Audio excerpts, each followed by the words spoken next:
Welcome to Lecture 7 of BIB201, Bible Doctrines 1. Today we're going to finish up the section on translations of the Bible and then begin the next topic of hermeneutics of the Bible. If you remember from the last lecture, we talked about the two ancient translations known as the Septuagint and then the Vulgate. And then we moved to the English translations that were notable, like the Wycliffe Bible, the Tyndale Bible, the Great Bible, and now we're on number 4, the Authorized version. This is most commonly called the King James Version, but originally it was dubbed the Authorized version. Why? Because, letter A, it was the third official translation by the Church of England. It was authorized by King James to be translated. Now, when I say it's the third, the first one was the Great Bible, which we just talked about in the last lecture. The second is what's known as the Bishop's Bible. That one is not included in these notes because it's not really, doesn't have anything too notable for us to even have time to spend on. So kind of skipped that one and went straight to the Authorized version. And here's another interesting thing to note about the Authorized version. Letter B, it has been revised at least 5 times, and those are the dates, the times where it's been updated. And if you'll notice, it's been a couple hundred years since we've had an updated revision of the Authorized version. And the reason why it's been so long since we've had an updated version is because there are many other English versions out there. There was a big push in the year 2000 to update the Authorized version, but there's a number of people that have some interesting thoughts on the King James that adamantly opposed even touching it or doing anything with it, so that kind of got put aside. The New King James tried to come out and be something that will be a little more relevant to today, and then of course there are so many other English versions. So that is the conclusion of Roman numeral 4, the translations of the Bible. Now let's look at Roman numeral 5, hermeneutics of the Bible. But what is hermeneutics? Many of you, this might be the first time you've even heard this word, hermeneutics. So plainly defined, hermeneutics is the science and art of interpretation. And there's 2 parts to that definition that I want us to look at. The first is the science part. As a science, it makes observations, and that actually is what science does. It develops hypotheses, and it tries to determine what is truth, what is not, and it's always in a constant change of ebb and flow and flux because it is not an absolute thing, because the more we observe, the more we understand. So as a science, it makes observations. So when it comes to biblical hermeneutics, what we are doing is trying to make observations from the text on how to interpret it. Then number 2, as an art, it skillfully applies those observations. So it's not just enough to scientifically observe things. You need to apply those observations. So that's what hermeneutics rightly is making observations from the Bible, how to interpret it, and then skillfully applying those observations. Now let's look at letter B. There are 2 primary methods for hermeneutics, 2 primary ways to interpret the Bible. The first is called the literal, or the normal, plain, grammatical, historical interpretation. So it's the literal interpretation, but the other different titles have been given to it to further explain what it talks about. So let's look at each aspect of that. Let's look at the definition of the literal interpretation. Literal means these meanings are expressed, are true, and have reference to what is real unless the context indicates otherwise. So what do you mean by that? Well, when it comes to the parables and those are interesting stories, but they're not real. They didn't really happen. Jesus was trying to give us that information as a way to explain something, like an illustration. And then obviously, words of Satan, you really can't believe everything that's in the Bible because Satan talks in the Bible. And I say that jokingly, of course. You can believe the Bible, but no one wants to try to use the words of Satan as their proof text. Well, Satan said this. He is not a good source. So unless the context indicates otherwise, you take what the Bible said literally.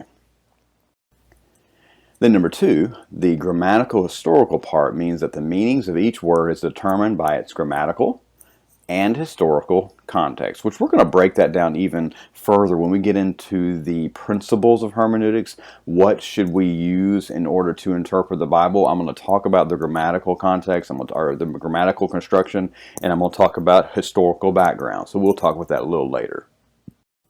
Then number 3, normal means that this gives to every word the same meaning it has in normal usage. This would allow for things like figurative expressions and things like that to be able to be taken into account, because we all accept that a normal communication does have figurative expressions in it. And then lastly, number 4, plain. The plain interpretation means it interprets figures of speech as plain and obvious. And of course you see a fake gif there with Dwight, or not gif, excuse me, meme with Dwight. It says, OMG, I literally died when I heard that. And of course we can all hear Dwight and his voice false. You are clearly still alive. That is a figurative expression. Even though it's annoying sometimes when some people use different figurative expressions, that is still a figure of speech. Okay? Now let's move on to number 2. The allegorical method. So we already talked about the literal method for interpreting the Bible. Now let's move on to the allegorical, which is also commonly called the grammatical, historical, typological. Letter A.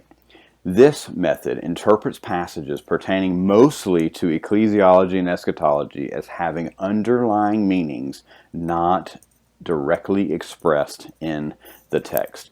So when it comes to this method, many people who use the allegorical method will use a literal method for all areas of doctrine except for ecclesiology and eschatology. And then letter B, they rely heavily upon typology in their interpretation. Now, does that mean the literal view would deny typology? Of course not. My personal opinion is that if you're going to declare something to be a type of something else, it needs to be expressly stated in Scripture. It doesn't need to be our own just thing that we believe and we're going to preach it as if it's real. It needs to be expressly stated in the Scripture. Now let's move on to letter C. Support for the literal hermeneutic. Number 1, what is the biblical support? Well, if I were to give you some biblical support for the literal hermeneutic, it's that the Old Testament prophecies were fulfilled literally. And here's where I go with that. If the prophecies of Christ's first coming were fulfilled literally, then one should expect the unfulfilled prophecies of his second coming to be fulfilled literally as well. Now remember, I told you as a science we're making observations. So the observation biblically is that since Jesus fulfilled the Old Testament prophecies of his first coming literally, then we can naturally assume that they're going to be fulfilled literally about his second coming. So that's the biblical support.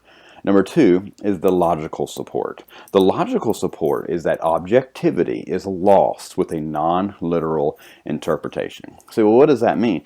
If I try to tell you what I think the Bible is saying, then I'm being subjective, meaning I'm trying to put my own thoughts and imaginations into the interpretation. But if I allow the Bible to speak for itself, then I'm literally letting God be the author and the authority of the interpretation.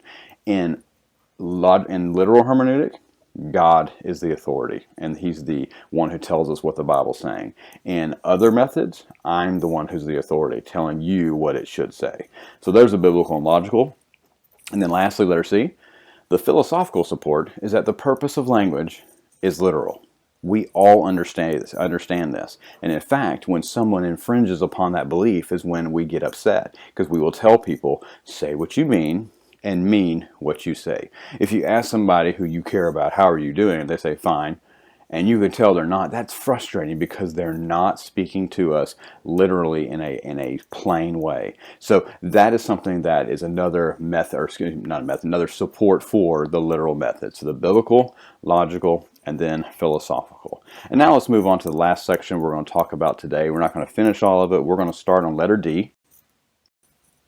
Principles of the literal hermeneutic. So if I've convinced you at this point, which hopefully I have, that the literal hermeneutic is the best method to interpret the Bible, what principles should we use that would help us to better apply those that hermeneutic and to understand a passage? Well, the first one, this one's key, is interpret a passage by utilizing its context. Its context. Well, what is context? Here's your definition. Number one, it is a Latin word, con meaning together, and text meaning woven. So context is a Latin word meaning woven together. Therefore, context is defined as woven together. So here's how I try to help people understand this, and I give you a little picture there on the screen, is that sometimes if you're looking too closely at an image or whatever it is, let's use the stock market for example. If you're looking too focused on the stock market in one day, it can drive you crazy and it can even be scary. But if you take a step back and look at the stock market as a whole, then you'll get a little more confidence that historically it's always gone up. So there will be dips in the market, but if you only focus on that, you'll have fear. But if you focus on the greater context of the stock market, you'll have a better understanding that yes, it's going to go up. Then letter B. What are some examples of context? Here's a couple examples that I can give you is Matthew 27 verse 5, and then compared to Luke 10 verse 37. This will help us understand the context of what's going on. So let's look at Matthew 27 verse 5. So if I were to incorrectly use context or take the context completely out of where it should be, I would look at Matthew 27 verse 5 and see where it says, "And throwing down the pieces of silver into the temple, he departed and he went and hanged himself." But then if I just turn over to Luke 10 verse 37, it says, "You go and do likewise." Now, this obviously, those two passages do not belong together. This is not an example of someone going and hanging himself and then you being told to do the exact same thing. This would be taken out of context. And of course, I'm using the extreme to kind of try to be funny, but I'm trying to prove a point that you have to look at the passage in its context to understand what's going on. In Matthew 27, we all know that's Judas after betraying Jesus, how he felt the remorse and tried to give back the 30 pieces of silver and then went and hanged himself. There is no command for us to ever follow in his footsteps in any such way. So that's Matthew 27 verse 5, cross-referenced with Luke 10 verse 37. Now let's look at number 2. Psalm 14 verse 1. Well, what does Psalm 14 verse 1 say? Well, let's look at it. Psalm 14 verse 1 says, "There is no God." And hopefully, by you hearing that and seeing that, you're like, wait a second, something's not right here. You're right. That's been taken out of context. Let's look at the whole verse.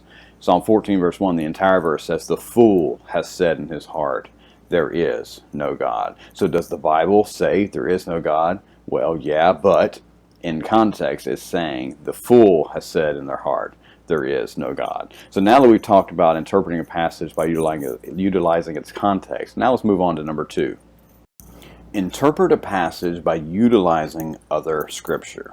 So let's say we come to a passage of scripture and we look at the context and it still does not give us all the detail that we're needing to completely understand. Well, then what do? That's when we go to other scriptures, other passages in the Bible that can shed light on whatever topic we're dealing with or discussing. So what is the definition of other scripture?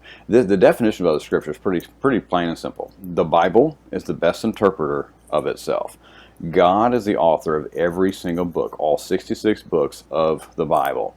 The best way to understand the Bible is to let the author interpret it itself. Here's some examples of that. Examples of using other scripture to understand what's going on in the context of a passage is Matthew 26 and John 18.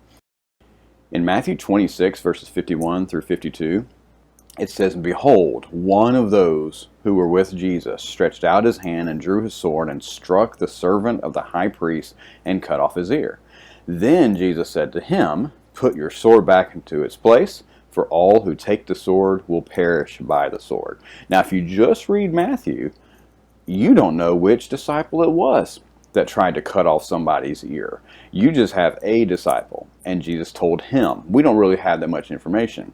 But if you move to John 18 verse 10, John tells us clearly, then Simon Peter, having a sword, drew it and struck the high priest's servant and cut off his ear. And he even tells us the servant's name was Malchus. So Peter cut off Malchus's right ear.